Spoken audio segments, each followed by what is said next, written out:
नमस्कार किशन भाइयों। आज मैं आप लोगों को फिर से अलसी की खेती से अवगत कराने के लिए आया हूँ। जैसा कि आप लोग देख रहे हो किशन भाइयों, ये अलसी की फसल है। लगभग ये फ्लोरिंग और पोट अवस्था में आ चुकी है। कई किसान लोग क्या है कि इस समय पे इसमें क्या है कि सिंचाई का प्रोसेज एक्टिवेट कर लेते हैं।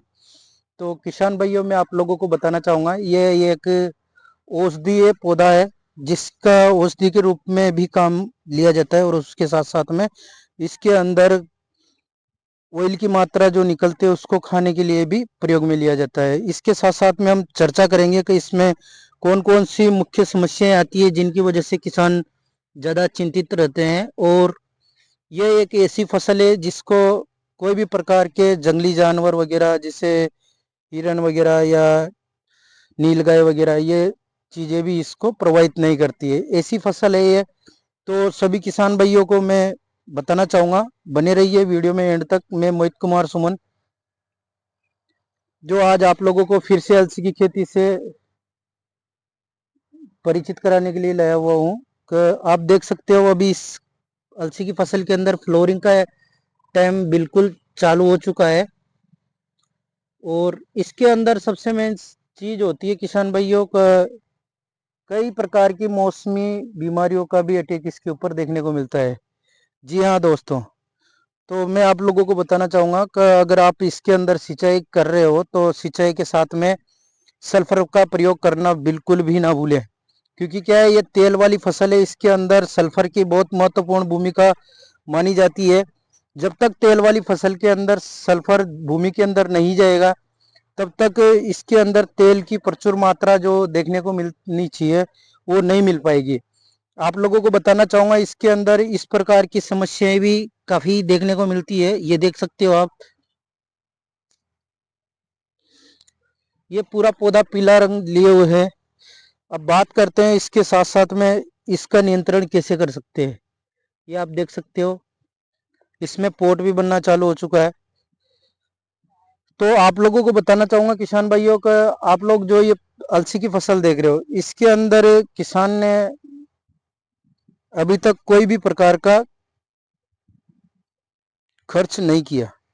क्योंकि इसमें देखने को मिल रहा है कि इसमें खरपतवार भी हो रखा है, तो ये चीज भी नहीं होना चाहिए इसमें। अभी जैसे मान लो सिंचाई की अगर बात करें, सिंचाई में आप एक तो सल्फर डाल सकते हो, और एक जड़ से संबंधित समस्याएं जो आती है इस प्रकार की, ये देख सकते हो आप, ये इस प्रकार की जड़ से संबंधित समस्या आती है। जिनको नियंत्रण करने के लिए इसके साथ साथ में कोई भी एक कीटनाशक का भी प्रयोग करना बेहद जरूरी है। चाहे आप कार्टाप हाइड्रोक्लोराइड जो आता है 4% वाला जीआर फॉर्मुलेशन में, उसका प्रयोग ले सकते हो, या फिर कोई भी फंगीसाइड, थाइफिनेट मिथाइल हुआ या कार्बन डाइजीमेनकोजेब हुआ, इन चीज़ों का भी आप इसके साथ में प्रयोग ले सकते हो। अब बात करते हैं इसके ऊपर, जैसे मान लो फ्लोरिंग और पोट की अवस्था आ चुकी है, इसमें इस प्रकार से माथाबंदी की भी शिकायत देखने को मिल रही है। आप देख सकते हो ये इस प्रकार से।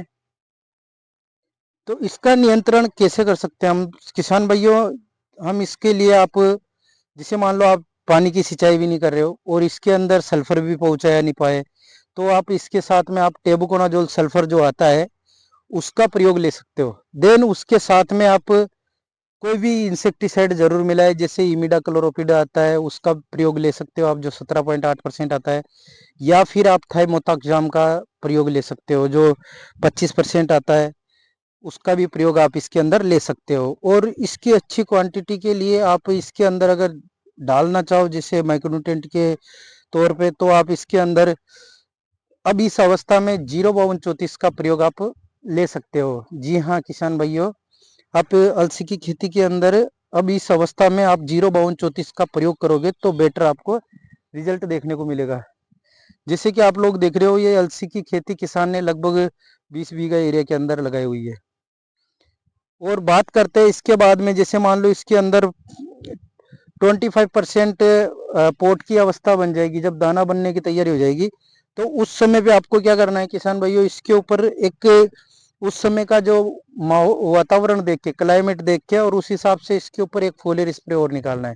क्योंकि क्या है, उस समय पे अभी लगभग समय चल रहा है अपना, दिसंबर का टाइम चल रहा है, तो जिससे लास्ट दिसंबर तक अधिक सर्दी का होना, पाला पड़ना, बहुत सारी समस्याएं सामने आती है किसान को। तो उसमें क्या है कि उस समय हमारी फसल को बचाए रखना बेहद जरूरी है। तो उस चीज के समय पे आपको क्या करना है, इसके अंदर एजेक्स्ट्रोबिन प्लस डाइफिनोकोनाजोल जो आता है उसका प्रयोग करना है एंटीबायोटिक के साथ में। एंटीबायोटिक में आप स्टेप्टोसाइक्लिन ले सकते हो।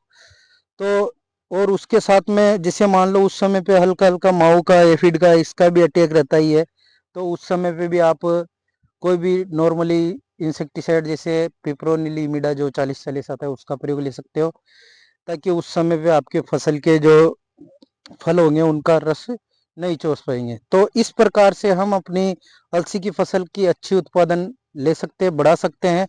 और इसको पाले से भी बचाने के लिए आप उस समय पे भी अगर चाहो तो जो 80% WDG सल्फर आता है वह बिल्कुल नॉर्मल डोज में उस समय पे भी प्रयोग में ले सकते हो, जिससे आपकी फसल के अंदर छाछिया और गेरवा रोग ये चीज़ों का समस्या नहीं आएगी। क्योंकि गत वर्ष भी मैंने देखा कि जैसे इसका पोट बनता है जिसमें दाना बनता है, उस अवस्था में मतलब पोट अवस्था पे विस्फोट देखने को मिले थे, ब्लाइट के, ब्लास्टिंग के विस्फोट देखने को मिले थे। आप देख सकते हो मेरे यूट्यूब चैनल पर मैंने उनके संबंधित भी वीडियो बनाया हुआ है। अब ये देख सकते हो आप, इसमें पोट बनना तैयार हो चुका है ये। तो ये पोट क्या है कि गत वर्ष काले काले से हो चुके थे। तो उन चीज़ों का भी नियंत्रण आप उसका बेहद तरीके से कर सकते हो, ताकि आप लोगों को बिल्कुल यूं मान के चलो 10% इन्वेस्टमेंट के साथ में आप अधिक प्रोडक्शन ले सकते हो। 10% का मतलब आप केवल जो 2 स्प्रे निकालोगे उसी का ही खर्चा है। और उसके साथ में जिसे बुआई किया उस समय का, नॉर्मली देखो कोई भी ज़मीन के लिए बुआई करते हैं तो उसमें थोड़ा बहुत तो होता ही है, पर इसमें और फालतू ज़्यादा खर्चा करने की ज़रूरत नहीं है। तो इस प्रकार किसान भाइयों, आज आप लोगों को फिर से मैं अलसी के खेत से अवगत कराने के लिए आया हुआ था, आप देख सकते हो। और इसमें कोई भी प्रकार की और ज़्यादा समस्या नहीं आती है। तो आप लोगों को आज इस चीज़ की जानकारी के लिए मैं फिर से अलसी की खेती के लिए प्लॉट विजिट करने आया हुआ था। ये देख सकते हो आप किसान भाइयों, इसका प्रोसेस काफ़ी अच्छा देखने को मिल रहा है।